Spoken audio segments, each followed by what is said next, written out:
One night, I found my mom lying on the kitchen floor, surrounded by the sea of empty packs of chips. She was exhausted, half asleep, crying, and burning up. For a second, I thought I was going to lose my mom. But let's start from the beginning. Since I was a kid, my mom had a difficult relationship with food. Sometimes it looked like she had no stop button. I woke up, she was eating.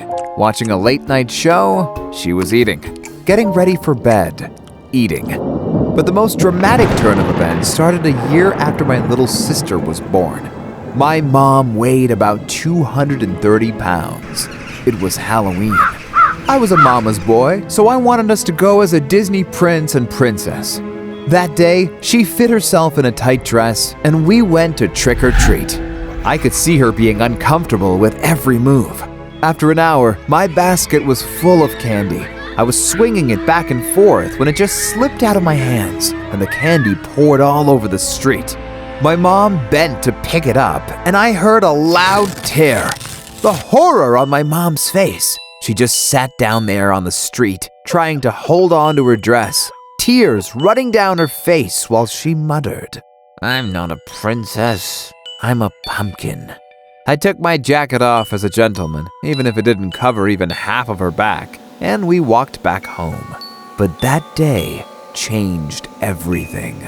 After a month, my mom started turning into a witch. At least that's what it looked like from a kid's point of view. My mom said that she started fasting, and it wasn't something bad. It's just not eating every other day. But her whole demeanor changed.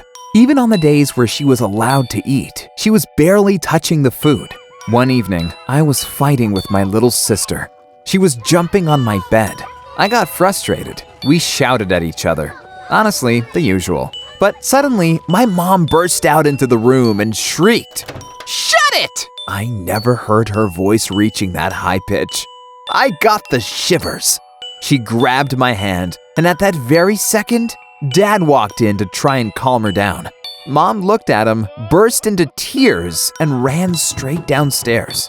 I couldn't sleep at night, so early in the morning, I went into the kitchen for a cup of tea and found her half asleep, half crying on the floor. A bunch of candy wrappers and empty boxes of ice cream around. She was binge-eating again. I couldn't comprehend what was happening, screamed and started shaking her, thinking she was dying. The whole house woke up and Father came to the rescue again.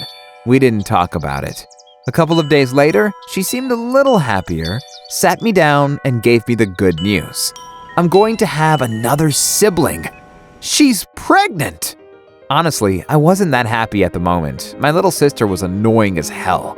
But my mom looked better, so I kinda got used to the idea. Except, later that day, after school, I wanted to go to the bathroom, but it was locked. I listened closely and heard her sobbing. I was rattling the handle, but she wouldn't come out. The next day, when my parents said that they were going to the doctors, I thought to myself, am I gonna be an orphan? I was a dramatic kid. When they came back, we had a short talk. My mom explained that she was careless with her body, going from binge eating to starving herself and back to junk food. There will be no other siblings. It was just a false alarm because her body started acting out of normally. As I now understand, her period disappeared for a while, and she misunderstood the symptoms completely. After that, they invited some well-groomed man to talk to all of us about healthy eating. He looked like Thor to me, to be honest, but he was actually just a nutritionist. He said that it's important not to make any drastic changes to eating habits, especially for people who use food as comfort. My mom started a fasting plan that included eating during the 8-hour interval and then not eating for the rest of the day, while we all started eating way more healthy food, which obviously I wasn't excited about. I was 12. I liked my nachos. After the first few weeks, my mom lost 40 pounds. She was happy again and even dressed as a princess on Sundays to play around with us. I mean, until I reached my teenage years and thought that it was really cringy. But honestly, now after about 8 years and her keeping up with fasting, she's now 80 pounds lighter, and I couldn't be more proud of her. I might even take up on that fasting, even though I still sometimes have nightmares of that kitchen scene. Thank you for listening to my story. Please push that like button, subscribe to watch more interesting content, and stay healthy.